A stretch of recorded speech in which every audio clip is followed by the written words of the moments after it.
నీకు పెళ్ళైతుంది, నీకు 2 పిల్లలు పుట్టారు.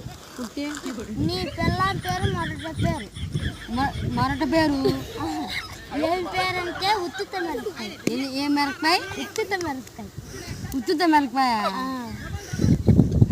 అంటే నీ జాతకం చెల్లగాయ. ఏం పేరు అది? లవడాకి పేరు పెట్టినావు. సోమిగా ఏమో లవడాగా అనివా? నేను స్వామిని చెప్తాను. స్వామి అంటే నేను స్వామి. ఏం స్వామి? లవడా చెప్తున్నావు. స్వామిని చెప్తాను నేను. సుధీరు, ఎలా నీకు నీ పిల్లం పేరేమో ఉత్తుత మిరపకాయ మంచిది పెట్టినా. 2 మిరప గింజలు వచ్చాయి. ఎప్పుడో రోజు నీ గుద్దలో మట్టి ఎత్తుకుంటాయి. ఇంకా అంతే, నువ్వు చెప్పు.